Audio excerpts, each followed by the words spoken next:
নমস্কার, আমার রান্নাবান্নার চ্যানেলে আপনাদের স্বাগত। আশা করি আপনারা সবাই ভালো আছেন এবং সুস্থ আছেন। আজকের রেসিপি হচ্ছে চিংড়ি মাছ দিয়ে সবজি দিয়ে চচ্চড়ি। তার জন্য আমি এখানে 250 চিংড়ি মাছ ছাড়িয়ে রেখেছি। এখানে কলমি শাকের ডাঁটা আমি কেটে কুটে ধুয়ে রেখেছি। আমি এখানে একটা বেগুন কেটে ধুয়ে ধায়ে রেখেছি।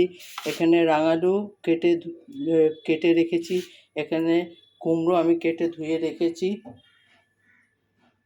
এখানে আমি একটা আলুকে কেটে রেখেছি। এখানে আমি আদা আর কাঁচা লঙ্কাকে বেটে রেখেছি। এখানে একটা বড় টমেটো কুচিয়ে রেখেছি। গ্যাসে আমি কড়াটা বসিয়ে দিয়েছি তেল গরম করার জন্য। গ্যাসে কড়াটা বসিয়ে দিয়েছি। এবার আমি রাঁধুনির ফোড়ন দেব। রাঁধুনির ফোড়ন দিয়ে আমি চিংড়ি মাছটা দিয়ে দেবো।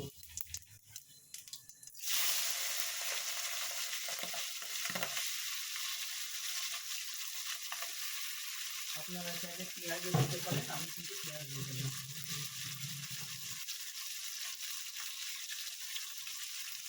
আমি পেঁয়াজ রসুন ছাড়াই করবো। আপনারা যদি নিরামিষ করতে চান তাহলে চিংড়ি মাছটা স্কিপ করবে, বাকি সব সবজি দিয়ে করবেন। আমি যেরকম করছি সেরকম করবে। আমি এখানে নুন হলুদ মাখিয়ে রেখেছিলাম চিংড়ি মাছে, সেই বুঝে আপনি তরকারিতে নুন দেবেন পরিমাণ মতো, নাহলে তরকারি নুন হয়ে যাবে। নুন পোড়া হয়ে গেলে খেতে পারবেন না।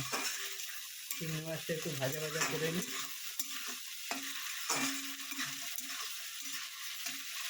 এই চিংড়ি মাছ দিয়ে এই সবজিগুলো চচ্চড়ি বেশ ভালো লাগে। একটু জাল করে নেবেন।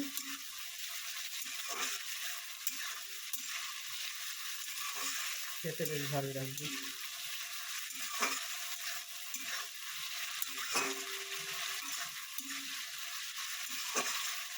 এরপর আমি যে আদা কাঁচা লঙ্কা বেটে রেখেছিলাম, সে আদা কাঁচা লঙ্কা বাটাটা আমি দিয়ে দেবো।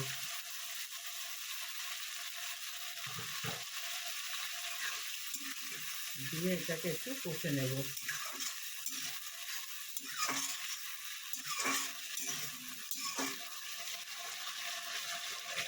এটাতে আমি মশলা দিয়ে দেবো, গুঁড়ো মশলা।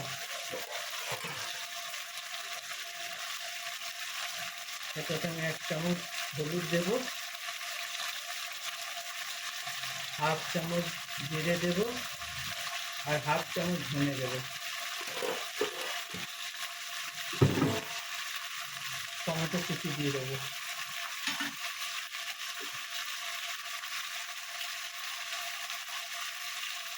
নুন অল্প দেবো, নুন দেওয়া আছে, নুন অল্প দেবো।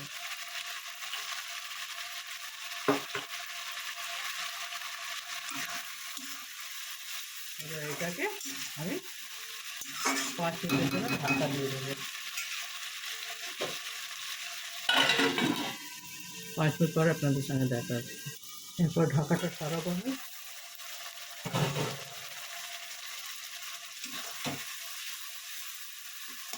টমেটোগুলো সেদ্ধ হয়ে গেছে একেবারে।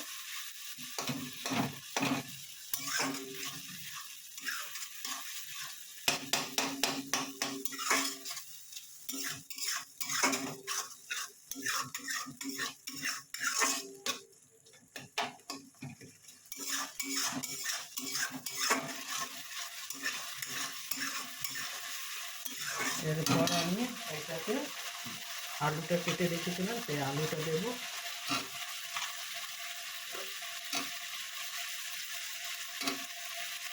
আলু দেবো আর রাঙালু দেবো, যেগুলো সেদ্ধ হতে সময় লাগে।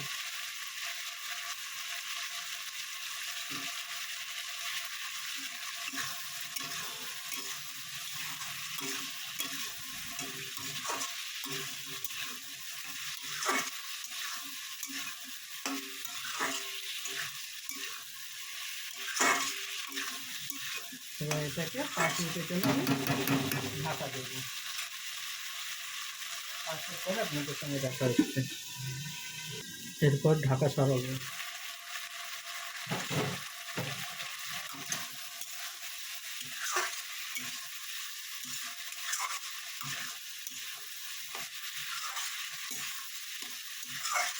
একটু ভালো মতন এটাকে কষাবো।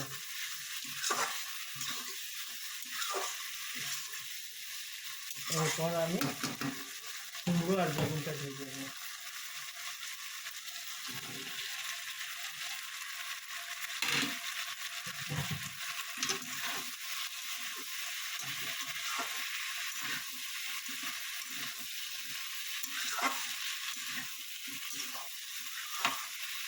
কুমড়ো বেগুন আর এই ডাঁটাটা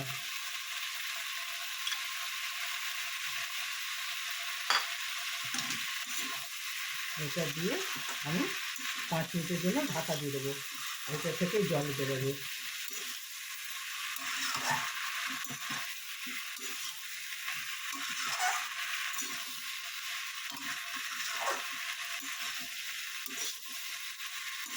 আমরা কলমি শাকের ডান্ডি ফেলে দিই, আপনারা এইভাবে একটা তরকারি হয়ে যাবে। এরপর আমি একটা ঢাকা দিয়ে দেবো। এটা আমি 10 মিনিটের জন্য ঢাকা দিয়ে দেবো। 10 মিনিট পরে দেখাচ্ছি। এবার ঢাকাটা সরাবো।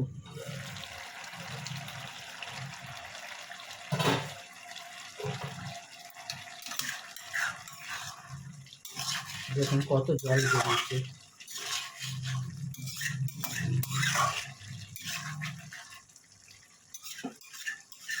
এটা একেবারে ভাজা ভাজা করবো।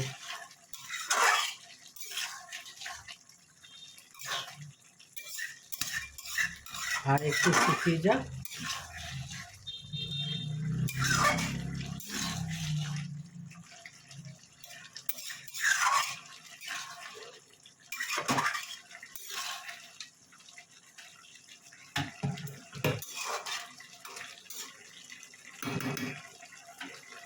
আরও 5 মিনিটের জন্য আমি ঢাকা দিয়ে দেবো। 5 মিনিট পরে দেখাচ্ছি। এরপর আমি ঢাকাটা সরাবো।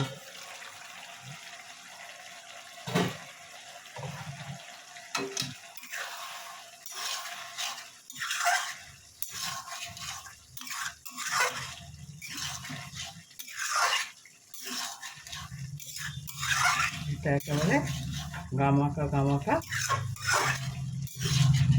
দেখুন আমার আলুও সেদ্ধ হয়ে গেছে, সব সবজি সেদ্ধ হয়ে গেছে।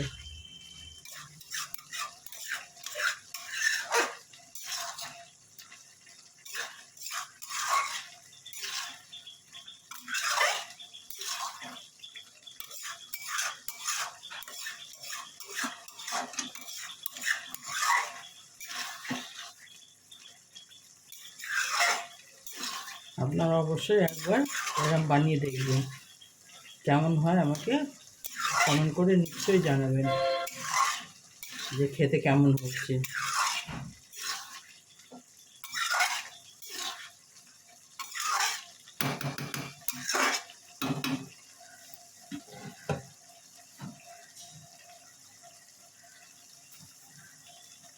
এরপর আমি এটাতে অল্প ধনেপাতা কুচি দেব।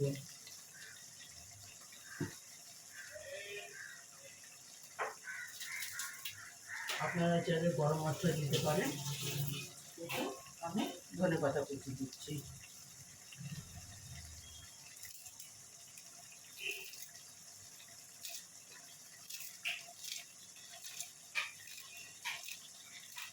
ধনেপাতার গন্ধটা বেশ ভালো বেরোয়, সেখানে ধনেপাতা আমি কুচি দিলাম, দিয়ে একটু ভালো মতো এটাকে ভাজা ভাজা করে নেব।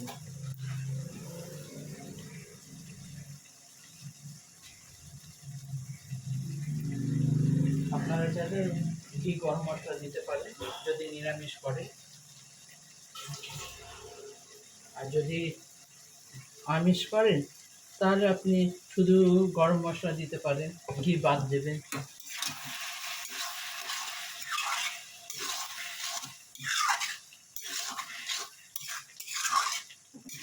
দেখুন আমার একেবারে চিংড়ি মাছের সবজি দিয়ে চচ্চড়ি একেবারে রেডি।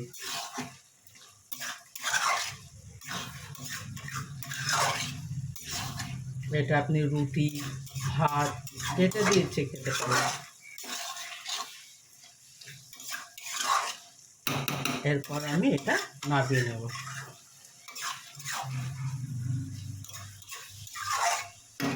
এবার এটা আমি নামিয়ে নেব। দেখুন চিংড়ি মাছ দিয়ে সবজি দিয়ে আমার চচ্চড়ি রেডি। আপনারা অবশ্যই একবার এরম বানিয়ে দেখবেন, কেমন হয় কমেন্ট করে আমাকে জানাবেন। আমার রান্নাবান্নার চ্যানেল দেখার জন্য আপনাদের ধন্যবাদ। আপনারা এইভাবে আমাকে সাপোর্ট করবেন, আমার সঙ্গে থাকবেন। আর ভগবানের কাছে প্রার্থনা করি আপনারা সবাই ভালো এবং সুস্থ থাকুন। আমার চ্যানেলটা দেখার জন্য ধন্যবাদ। Thank you.